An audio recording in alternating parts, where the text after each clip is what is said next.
इसलिए करते हैं जो सबके लिए हो, किसी एक के लिए नहीं, सब को लाभकारी हो। तो आज थोड़ा सा भक्त का प्रश्न और स्वामी का उत्तर वो आपको बताया जा रहा है। भक्त भक्ति होते हैं, उन भक्तों की तारीफ महिमा कोई कर नहीं सकता, ऐसे भक्त होते हैं। अब वो जो कुछ भी कहेंगे उसको आप बहुत ही ध्यान देकर और सुनेंगे और बुद्धि से सोचेंगे। बोलो। सब सूरते पूछे एक बाता, स्वामी देव वेद व्याख्याता। उस सूरत पे जो जाग गई मनुष्य रूपी मंदिर में, वो पूछती है कि स्वामी आप अपना भेद वर्णन कीजिए, एक ही बात कीजिए कि अपना तो भेद कम से कम बताइए कि आप चाहते क्या है, क्या हमारे सबके साथ करना चाहते हैं। बोलो। तब स्वामी ने वचन उचारा, मार्ग कायो भेद बता। बड़े प्रसन्न होकर के उन्होंने उस सूरत को उत्तर दिया कि जो तुम पूछ रहे हो बिल्कुल ठीक है। तो उन्होंने बताया कि देखो मैं तुमको सब भेद बताता हूं, मैं चाहता क्या हूं कि जिससे कि जीवों का इन सुरतों का छुटकारा हो जाए, ये काल के कर्मों के जाल से, काल के माया के जाल से निकल के अपने घर में पहुंच जाए, जहां न माया है न काल है, न जहां पाप है न पुण्य है न अच्छा है, न दुख है न सुख है, न वहां जलम है न माया। मैं चाहता हूं कि ये पहुंचे। तो पहुंचेंगे कैसे? ये तो आप वर्णन करते हो, उसका पहुंचने का उपाय सबका क्या है। बोलो। 5 नाम का सुमिरन करो, श्याम से तमें सूरत धरो। कहते एक काम करो कि 5 नाम जो नामदान मिल जाए उसका सुमरन करो। जब तक 5 नामों का सुमरन नहीं होगा तब तक बच्चा कुछ होने वाला नहीं। 5 नाम का सुमरन करो, इसको तो लो पका है, और श्याम श्वेत में सुंदर करो, उसी को श्याम सुंदर कहते हैं। वो श्याम भी है और श्वेत भी है।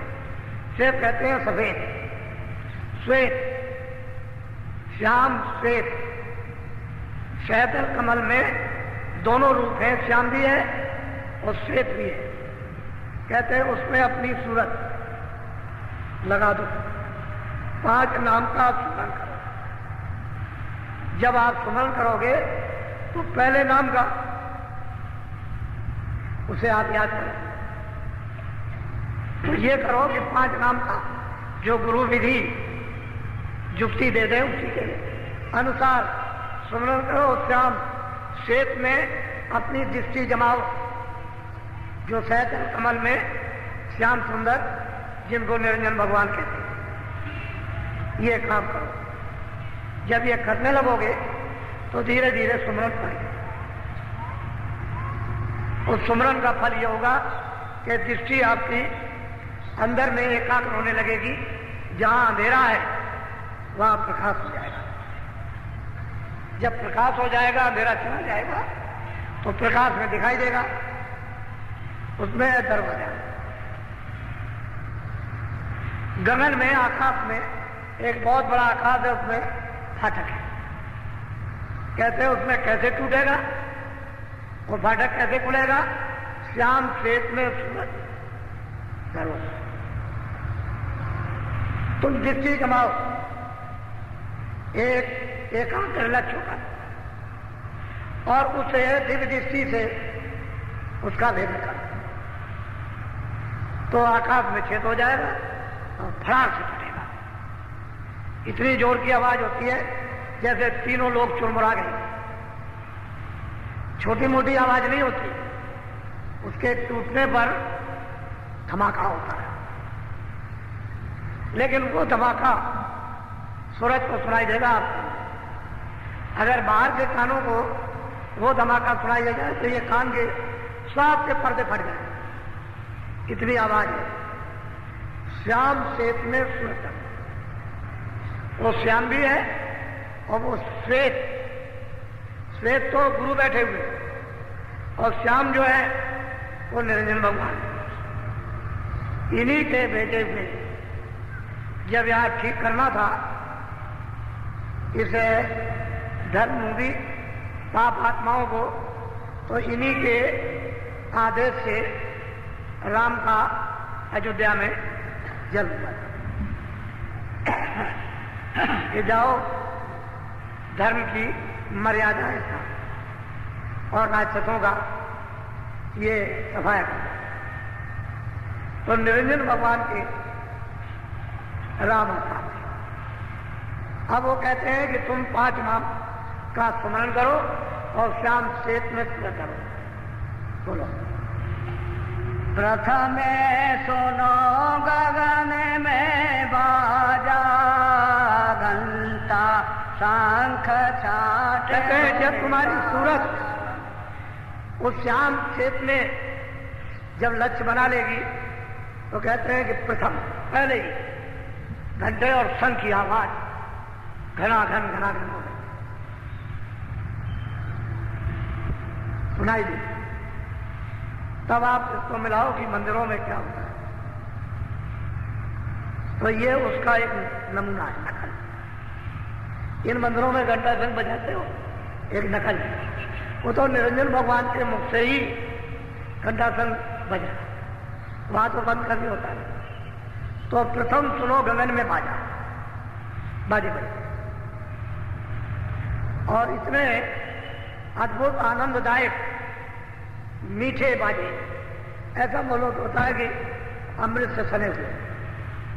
सुनो गगन में घंटा और शंख, ये सुनने को मिलता है। जब ये मिल जाए उसको सुनाई दे तो बहुत सी आवाजें चारों तरफ से प्रकट हो जाती है। ऐसा मालूम हो रहा है कि अनंतों आवाजें उत्पन्न हुई। फिर उसको धीरे से घंटे और शंख की आवाज को छाट लो। धीरे धीरे धीरे धीरे छाटते छाटते सब आवाजें जो अन्न आ रही थी बंद हो जाए। उस आवाज के सामने वो आवाजें लय हो जाएगी, बंद नहीं होती। उस आवाज में सुनाई नहीं देती। जैसे कोई अब आवाज हो रही है और आप बोलते रहो छोटी मोटी आवाज से तो सुनाई नहीं देता है। इसी तरह से वो इतनी बड़ी आवाज, यानी इतने बड़े बाजे आवाज करते हैं कि छोटी मोटी वहां पर आवाजें राग राग दब जाती है, उसके सामने सुनाई नहीं देती। तो वो अपना भेद बता है कि भाई ऐसा करना है कि अगर तुमको चलना है तो 5 नाम का स्मरण करो। फिर अपनी सूरत को श्याम श्वेत में लगे। प्रथम में सुनो गगन में बाजा, घंटा। तो जब शुरू हो जाएगा तो ये चढ़ने की सीढ़ी मिल गई, ये पौड़ी है। जब ये बाजा सुनने को मिला बस समझ लीजिए कि पौड़ी मिल गई, सीढ़ी मिल गई। इसको पकड़ के अच्छा बोलो। सहस कमल दल ज्योति लखाई, बांकनाल में जाए। कहते हैं कि ये हमने देखा। सूरज तू उधर चल, ये है, ये त्रिलोकी का नाथ है और 3 लोकों का मालिक है। ये पिंडलोक और अंडलोक और ब्रह्मांड, उसका ये मालिक है। नाम सैदल कमल में विराजमान है। इनकी आवाज घंटा, इसको सुनो और इसमें मिलो, लय हो जाओ, तो ये खबर पड़ेगी कि ऊपर से भी आवाज आ रही है। और भी कुछ आ रहा, बोलो। ओंकार और राध धुन लाई, आगे पहुंची तो न लगा। कहते हैं तो वहां ओंकार की धुन, ओम की, वहां इतनी मधुर मधुर गरजई घनघोरा, होय विष्टजन उपल कठोरा, दामे में दमक रही खनमाई, खल की प्रीत यथा फिर लाई। जब ये घंटे और शंख की इस धुन में जब तुरंत लय होगी तो उधर ऊपर की जो टेढ़ा रास्ता उसमें से आवाजें आ रही, वो है ओम। वहां पर बादलों की गर्जें, गड़गड़ाहटें, मधुर मधुर सदैव मीठी और मृदंग, ताल मृदंग बजते रहे। इतने सुहावने, इतने मीठे ये बाजे हैं। और यह है ब्रह्म, इसकी 3 लोक से अलग है, इसका लोक अलग है, इसका राज भी अलग है। ओम का राज अलग है और निरंजन भगवान का राज अलग। ये 3 लोक के मालिक हैं और वो ब्रह्म अपने ब्रह्मलोक का मालिक, वो अलग है। और ऊपर की आवाज जब सुनाई देगी तो इसी रास्ते से जब इसमें सुरत लय हुई घंटे संग में तो आवाजें आ रही हैं, वो इस पर सोने लगती है, क्योंकि स्थूल खोल उतर गया, लिंग भी उतर गया, अब वो सूक्ष्म में चल रही और आवाजें आने लगी, उधर से सुनाई देने लगी। जब उसमें लय हुई, जो गड़गड़ाहट, मधुर मधुर गर्जन और मृदंग तालानु था जो वहां बज रहे, उसमें जब लय हुई तो फौरन उसे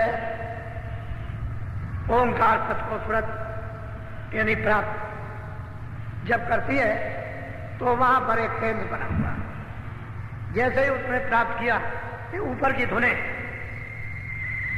तरह तरह की उसको सुनाई दी, और ऊपर में तो कोई खोला नहीं है, बस ये जब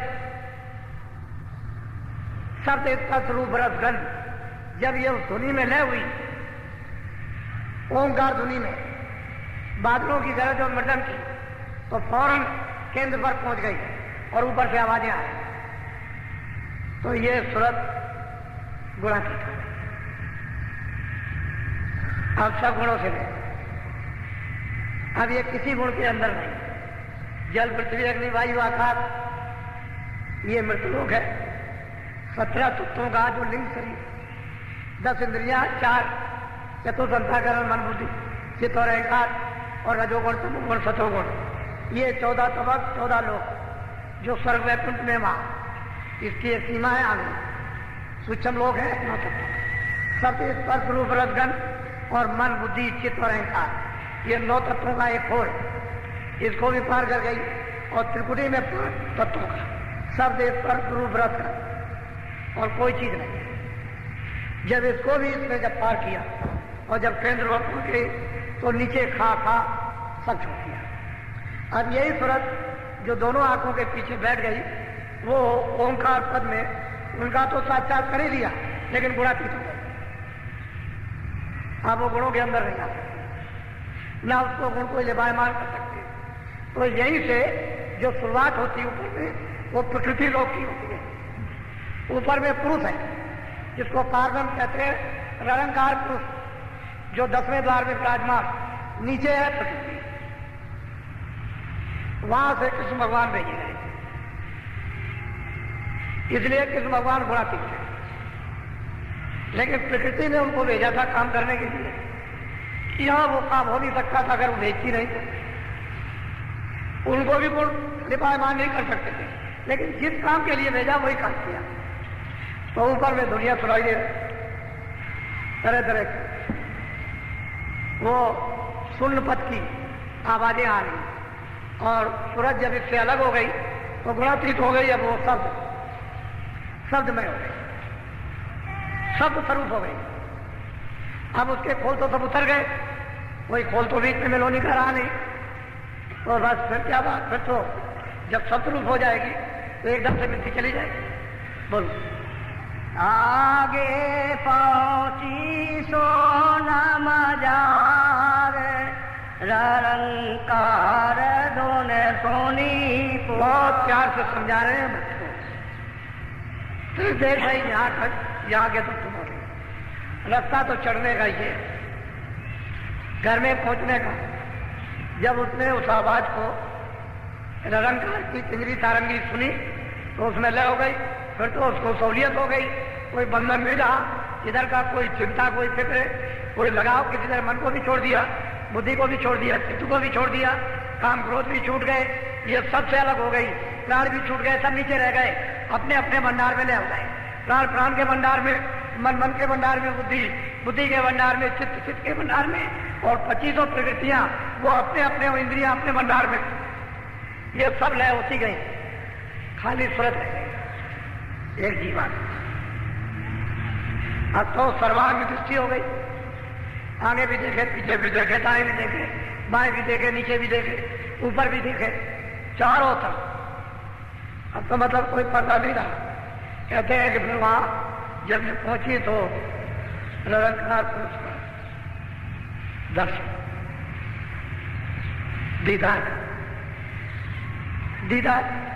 वैसे तो ये दोनों पके हुए हैं, दोनों पूरे, प्रश्न करने वाला भी पूरा और जो गुरु है वो भी पूरे, दोनों पूरे हैं, उनमें कमी किसी में नहीं। लेकिन अब यह है कि गुरु है। ये प्रश्न क्यों किया गया आपके लिए, जगत के जीवों के लिए?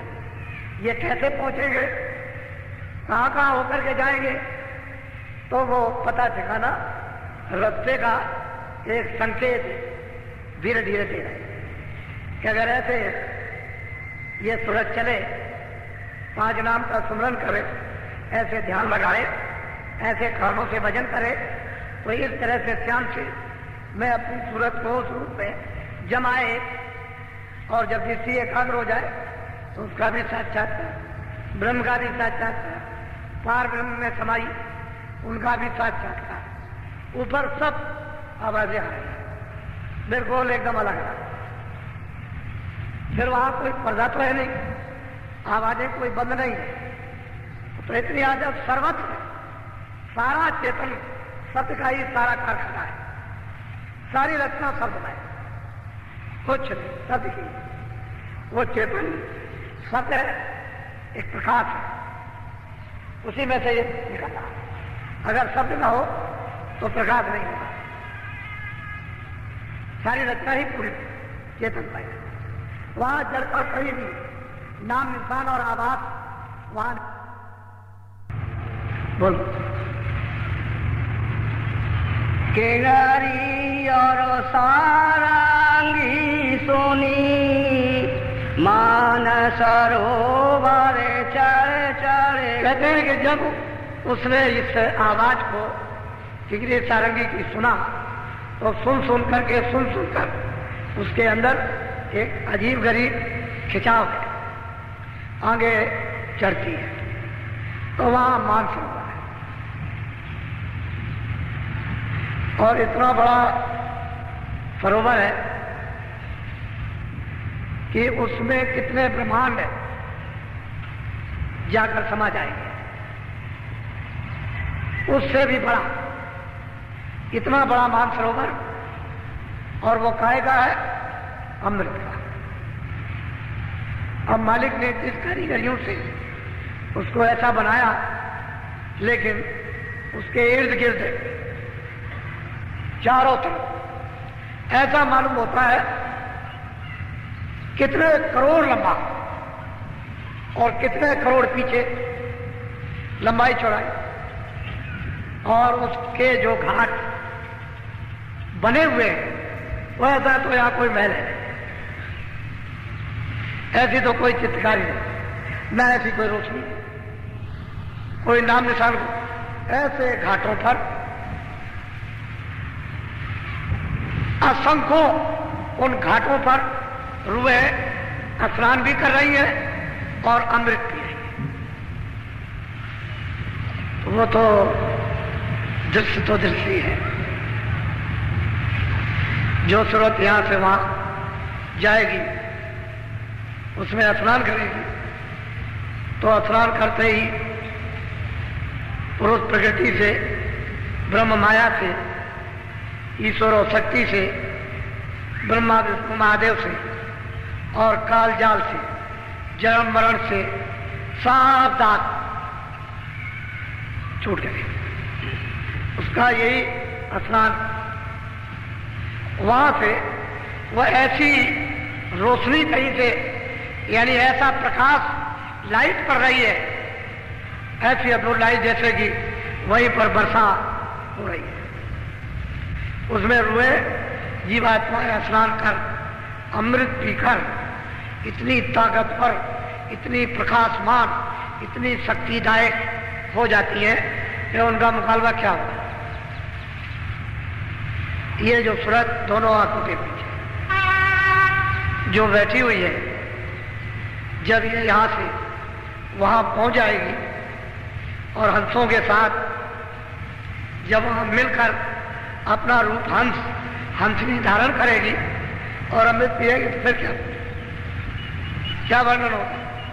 तो रास्ते का एक चिन्ह बता रहे हैं। ये चिन्ह है रास्ते के कि ऐसे ऐसे तुमको जाना है, ऐसे ऐसे चढ़ना है। इस सारे ये भेद चढ़ने का है।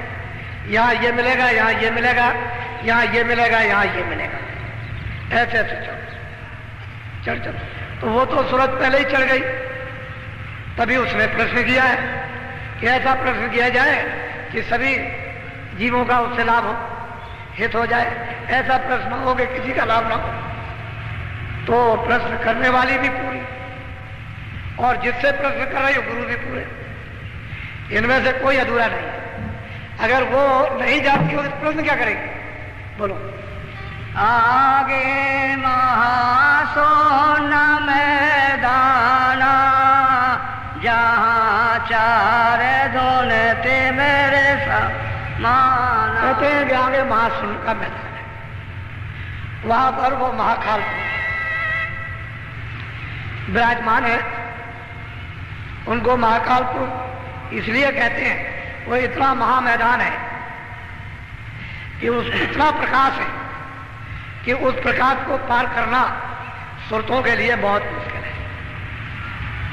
जब वह स्नान कर लेती है मानसरोवर में, तो उनको इतना प्रकाश ऊपर से मिलता है कि वो उसको बर्दाश्त करते हैं।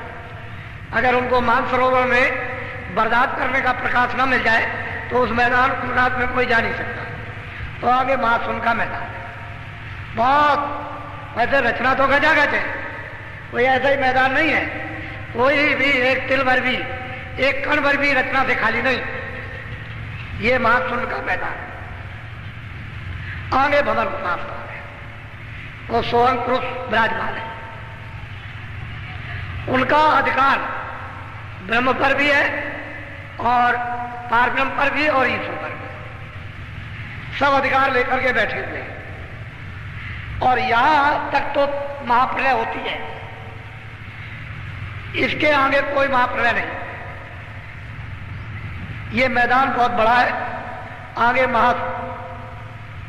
महासुन है, जिसको महाभंवर गुफा कहते हैं। उस पर वो सोहम पुरुष विराजमान है और वो वहां एक इंडोला पड़ा हुआ है। ये सब उसी धुरा पर सब के सब झूल रहे हैं। इतनी तेज चक्कर से पूरे के पूरे मंडल झूल रहे हैं। ऐसे चल रहे, ऊपर से देखने में आता है कि सारे मंडल घूम रहे हैं। इस तरह ऐसा धुरा चक्कर, कितने युग कितने कल्प बीत गए बराबर यही।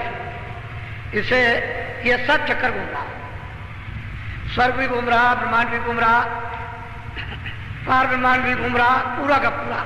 ये तभी तो इंडोला पड़ा हुआ है, नहीं तो कैसे पता चले। वहां देखने से मालूम होता है। तो निशाना बता रहे कि सूरत स्नान करने के बाद तुमको महासुन के मैदान में प्रकाशमान में जाना होगा। और वो इतना प्रकाशमान मैदान है कि वहां रूहें चकाचौंध हो जाती है। मालूम होता है कि प्रकाश में कुछ दिखाई नहीं देता। तो जब तक मानसरोवर में स्नान न करें उस प्रकाश में, तब तक वो बर्दाश्त नहीं कर सकते। तो निशान बता रहे कि ये जाने का रास्ता है। बोलो। ताके परे धाम सतनामा बीन बाजे सत। बहुत प्यार से समझा रहे थे। तूने पूछा तो ठीक है, इस भंवर गुफा सुहंग स्थान के परे वो सतधाम है और उनका नाम है सतना। वो धाम है, ये इन सब के वो पिता है और ये सब उनके बच्चे हैं और हम भी उनके बच्चे हैं। ये वही से सब कुछ मिला। ये जीवात्माएं भी सतधाम से, सतलोक से ये भेजी गई और ये अलग अलग मंडलों में, ब्रह्मांडों में तकसीम कर दी गई। कहते हैं आगे सतधाम। बोलो। सोनत सोरते फेरे आगे चली। वहां जब वो पहुंच गई सतधाम में तो वहां पर वो देख रही कि बीन बांसुरी अद्भुत अद्भुत बज रही। चारों तरफ कोई आवाज ऐसी मस्तानी मधुर। वो सत पुरुष का जो बाजा है वो सबके ऊपर छाया हुआ। वहां पहुंचकर के सूरत ने सतपुरुष का सतधाम में, सतलोक में दर्शन किया। कहते वहां जाएगी तो सतपुरुष का दर्शन होगा। रास्ता ये चलने का है, लेकिन गुरु साथ, बगैर गुरु के उधर कोई नहीं। साथ रखना हर वक्त, उनको जरा भी छोड़ना नहीं। वो तो ऐसे लेकर के चले जैसे छोटा बच्चा है आंधा, उंगली पकड़े रहो, छोड़ना नहीं। ऐसे साथ साथ रहेंगे तो पार जाओगे। तो आगे सदा सतपुरुष का दर्शन। कहते हैं अभी तो और कुछ है। बोलो। कोटे नयार बसूर ओजियारा अलग अलग धाम है। कोटान कोट सूरज उसके एक एक रोम में लगे हुए और वो अलग था। सतलोक के ऊपर में अलग अलग पुरुष का दर्शन। सतलोक में और अलग हम लोक में कोई अंतर नहीं है। ये भी पवित्र है, वो भी पवित्र है। इसमें उसमें कुछ भी कोई मिलोनी नहीं किसी तरह की, लेकिन छोटे बड़े हैं। सतलोक से अगम लोक बढ़ा। कहते हैं वहां पर दर्शन हुआ अगम पुरुष का। फिर आगे क्या वर्णन करते हैं। बोलो। ताहा से अगम लोक को चली अगम पुरुष से जा। कहते हैं उसके ऊपर में अगम लोक, वहां आगे चलती जाती है। उसकी आवाजें तो यहाँ पर कोई उन्होंने बताया नहीं है कि भाई उसकी आवाजें अगम पुरुष की या अलग पुरुष की। वो तो मतलब है कि वर्णन करने में नहीं आएगी। उसका तो कोई निशान और नमूना यहाँ पर तो किताबों में दिया नहीं, क्यों आवाज तो है ही, बगैर आवाज के नहीं। कहते हैं वहां वो पहुंची और अगम पुरुष का भी दीदार और दर्शन किया। ये रास्ता जाने का। लेकिन जब सतधाम में पहुंच जाएगी, सतलोक में, सतपुरुष तो वहां स्वतंत्र है। कोई किसी तरह का बंधन नहीं, आगे चले जाओ। वहां रोक टोक नहीं है, सीधी जाओ, किसी तरह का भी कोई बंधन नहीं। बोलो। ताके आगे रहत अनामी निज घर संतन। अब कहते हैं कि इसके आगे अनामी था। वो सबका मालिक, सबका शहंशाह, सबका बादशाह है। वो मतलब उसके आगे कुछ नहीं। जो वहां गए वो चुप, कोई कुछ बोल नहीं सकता। उसको कहते हैं अनामी था। वो अनाम, रामायण में लिखा है कि एक अनीय अनामा आगे सच्चिदानंद प्रभु था। बहुत अच्छा वर्णन किया उन्होंने। वो कहते हैं कि इस तरह से वो संतों का निज धाम है, वहीं से भेजे जाते हैं। लेकिन ये अनामी पुरुष ने अलग, अगम लोक, अलग लोक और सतलोक, ये तीनों एक रस बना रचे हैं। और नीचे की जो रचना हुई वो सतलोक से हुई। वो सतधाम, उसका नीचे की रचना का कुल्लम कुल यानी कर्ता धर्ता सतपुरुष, उनका नाम है सतनाम। यहां से और आगे तो वो सब एक रस है, उसमें तो कोई बंधन नहीं है। जब सतलोक में सूरत पहुंच जाए तो आगे चली जाए। उसको इतना बल, इतनी शक्ति उसके पास, और वहां सतपुरुष की ऐसी मर्जी के आगे जाओ, आगे चले जाए।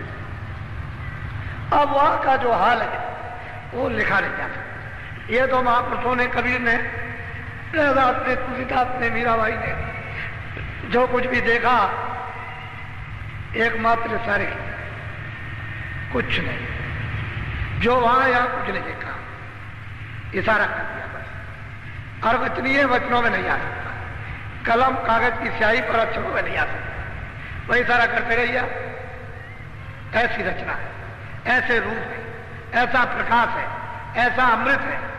और वहां जो पहुंचा वो कभी लौट के आना नहीं। एक बार उसकी तो ये मौत जरूर हो गई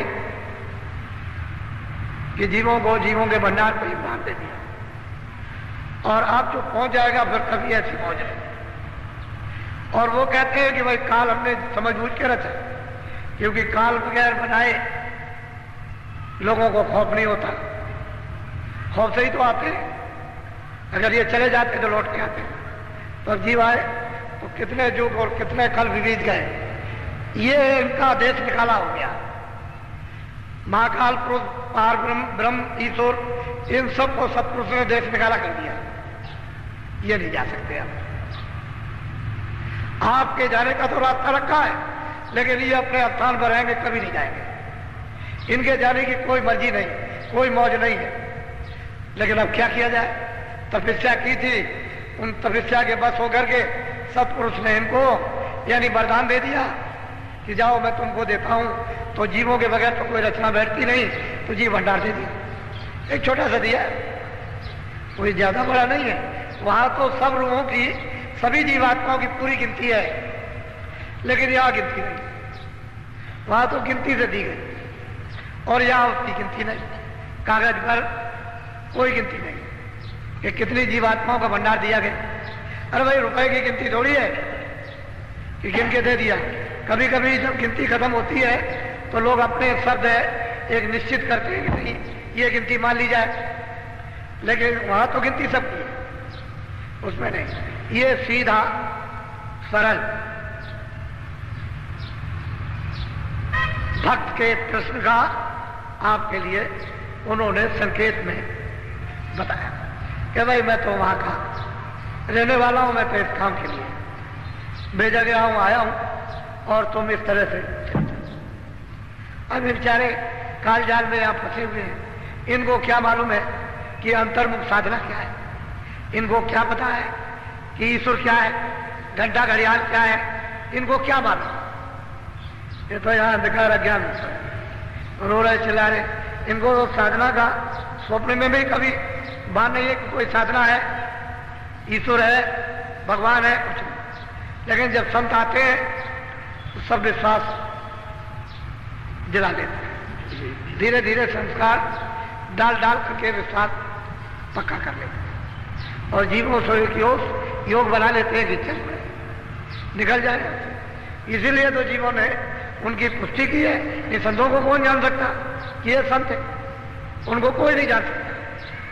वो तो जब तक लेना जाए तब तक कौन जाने, पहुंचे नहीं तो किसको क्या पता। तो जब वो पहुंच जाते हैं और पूरे हो जाते हैं और देखते हैं कि इन्हीं का सब खेल है, ये यहां भी और वहां भी यही है, इनमें उनमें कोई अंतर नहीं। और वो इसीलिए आए कि देखो मैं तो यहां बैठा हूं, जो रूप उनका यहां वो कोई फर्क नहीं। वह रूप चित्रकारी में नहीं आ सकता, वो काला सांवला नहीं है, वो तो अरूप है। इसलिए आप लोग जो नामदान पा जाओ तो थोड़ा सा साधन करो, कोई बड़ा मुश्किल नहीं है। सरल है, सीधा है।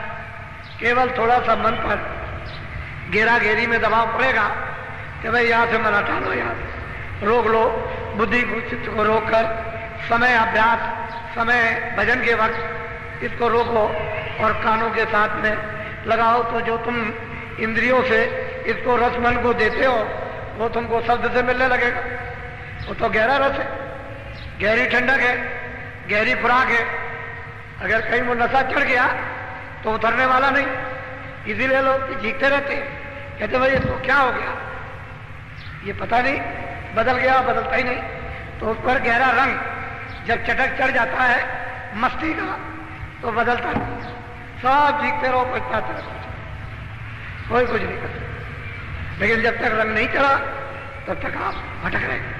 तो धीरे धीरे जो मिल गया वो आप धीरे से करो। तो देखो घट में घाट खुल जाएगा, जीवात्मा जाग जाएगी, कान खुलेंगे, आप धीरे से सुनने लगोगे, देखिए शक्ति प्रदान होने लगेगी, ज्ञान होने लगेगा, भ्रम खत्म हो जाएगा, शंकाएं चली जाएगी।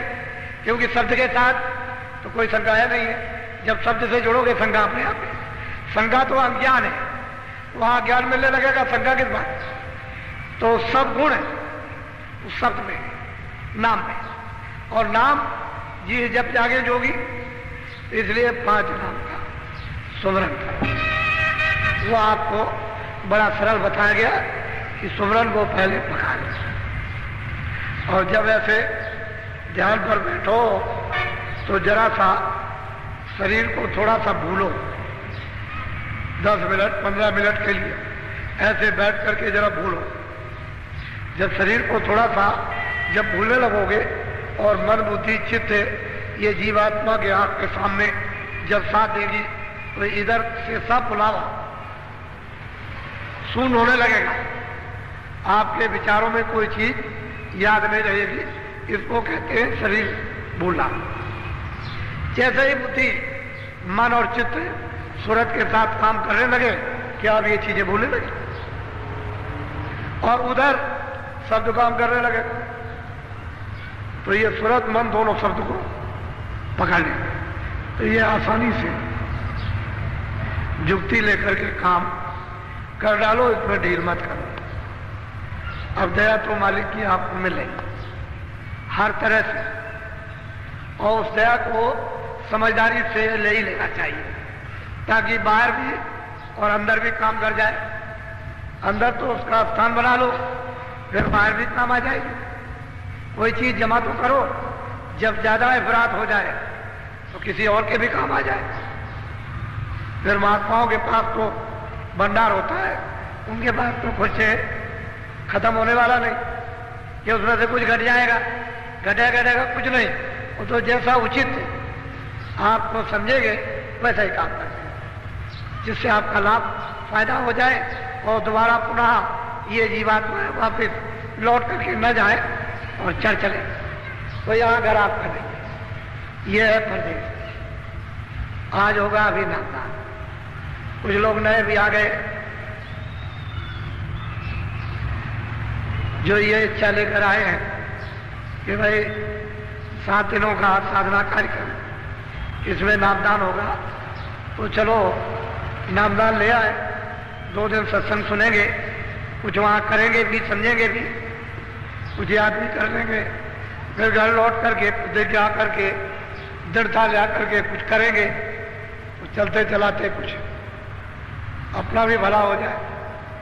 नहीं तो दुनिया की ये मुसीबत तुम्हारे कर्मानुसार जो बादलों की तरह से छाई जा रही है और उसकी आभास आप सब लोगों को मालूम होने लगा कि आगे तकलीफ आने वाली है। सही बात है, तकलीफ आने वाली।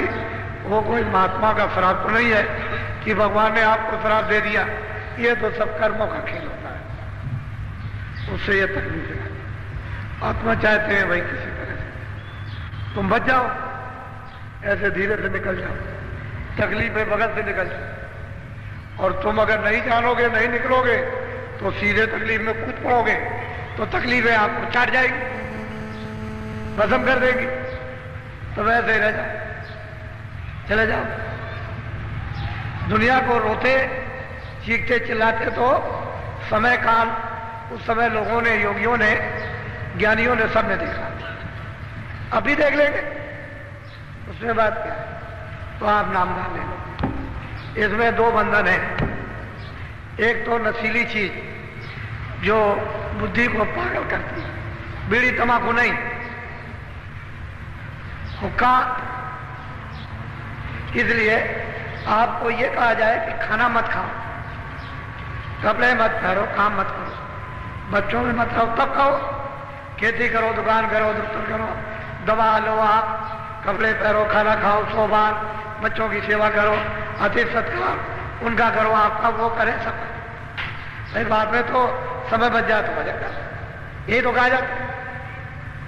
जब कोई काम ना हो तब करो, उतना तो समय आते हैं।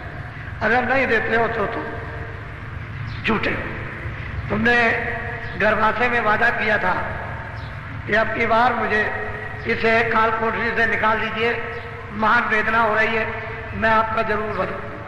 तुम बड़े वादा खिलाफ निकले, बड़े झूठे निकले कि तुमने अभी तक शुरू नहीं किया, इतनी प्रतिज्ञाएं करी, एक भी पूरी नहीं की।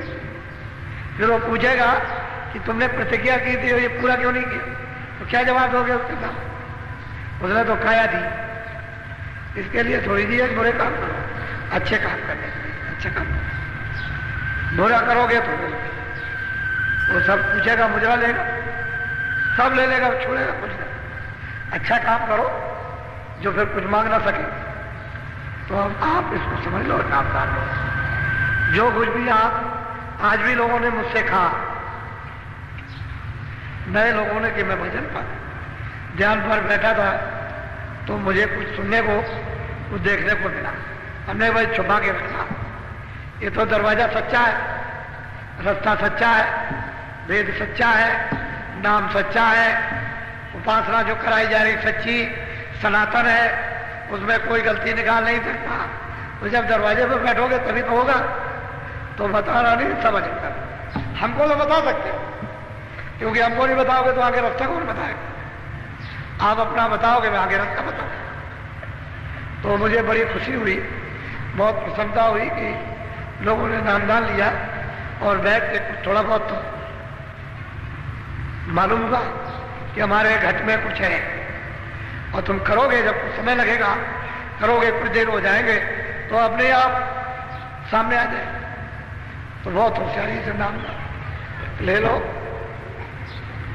यह है मंत्र, दीक्षा, गुरु मंत्र है, इसको कहते हैं नामदान।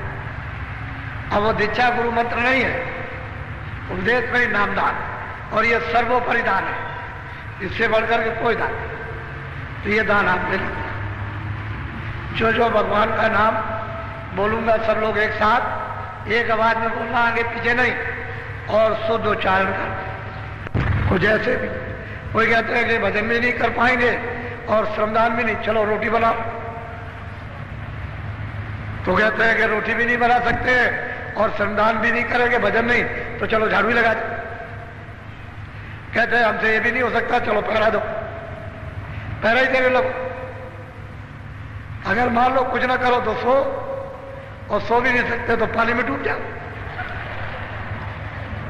फिर क्या किया जाए जब कुछ ही नहीं कर। अब कुछ ना कुछ तो ये जो श्रमदान, झाड़ू लगाना, पानी ये पिलाना, और ये उठाना बैठाना, ये सेवा करना, ये मट्टी फेंकना, तो असल में बात यह है, इस सेवा का फल यदि आपको शोध कर चाहते हैं कि आपको आत्मा का मिल जाए, तो आप तो कुछ समझते नहीं, ऐसे समझते। वैसे हमको क्या पड़ी हो, लेकिन नहीं, कुछ ना कुछ करा करके आपको जगाना, क्योंकि आप बहुत सो गए, बहुत सुस्त हो गए, मन आपका बिल्कुल मर चुका, परमार्थ का नाम निशान को नहीं, जरा सा भी उसमें अंकुर नहीं है। तो वैसे में अंकुर पैदा कर, तो कोई ना कोई तो बहाना चाहिए। लोग जब आपको देखते हैं तो कुछ देख करके भी कुछ लोगों में समझ में आता है देखा देखी पुण्य, देखा देखी पाप, देखा देखी सत्य, देखा देखी असत, देखा देखी ईमानदारी, देखा देखी बेईमानी, देखा देखी वजन, और देखा देखी अगर कोई सो रहा है तो देखा देखी सो, कोई बैठा है तो देखा देखी बैठो। तो कुछ ऐसी चीजें होती हैं कि वो देख करके तो लोग देखते हैं, फिर कहते हैं अरे भाई इन्होंने तो 50 डलिया डाली, अरे भाई मैं भी कुछ पुण्य कमा लूं, तो वो भी 4 डलिया डाल देते। नए लोग जो बाहर से आते हैं खड़े होकर देखते हैं तो डलिया उठा लेते, शायद कुछ हमको भी मिल जाए, तो मिलेगा तो उनको भी, लेकिन एक अंकुर, एक फुर्ना तो हुई, एक लगाव तो हुआ, तो ये कहेंगे कि मैं भी डाल के 2 डलिया आया था, कहेंगे सब जगह कि मैं बाबा जी क्या गया था, वहां कितने लोग मट्टी डाल रहे थे, मैं भी 2 डलिया डाला, तो सब जगह तो एक मतलब ये कुछ बना, अंकुर तो कुछ बना, कुछ मतलब ये कुछ हवा तो चली, नहीं तो कुछ नहीं। इसलिए अब ये सत्संग आज का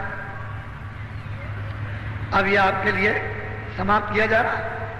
मैं सुबह आपको मिलूंगा, सुबह आऊंगा, सुबह मिलूंगा, कुछ सत्संग सुनाऊंगा, फिर आपको भजन के बारे में कहूंगा, फिर कुछ संविधान जो जैसे होंगे उनको, और फिर 7:30 बजे कल फिर होगा, और नए लोग कल भी आएंगे।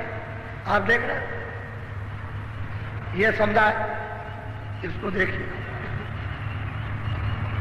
मतलब यह है कि ऐसा मालूम प्रतीत होता है कि ऊपर से आपके ऊपर मालिक की दया हो रही है, उसकी कृपा हो रही है, ऐसा पूरा आभास हो रहा। और उसकी अगर तुम मुंह खोल दो तब तो दया पीने को मिल जाए। ये मुंह नहीं है, वो सूरत का मुंह खोलो, ऐसे वो खोलो मुंह उसका, ऐसे जब खोलोगे ऐसे उसको खोलिया तो फिर पीने को मिल जाए, दया पीने को मिलेगी। मुंह बंद किए रहो कैसे? ये तो सोचने की बात, ये जैसा ये मुंह है ऐसा उसका मुंह नहीं है, कहीं ऐसा मत समझ लेना कि ऐसे दांत को नहीं है, वो अलग उनका मुखारबिंद अलग है, सूरत का मुखारबिंद अलग है, उसको खोल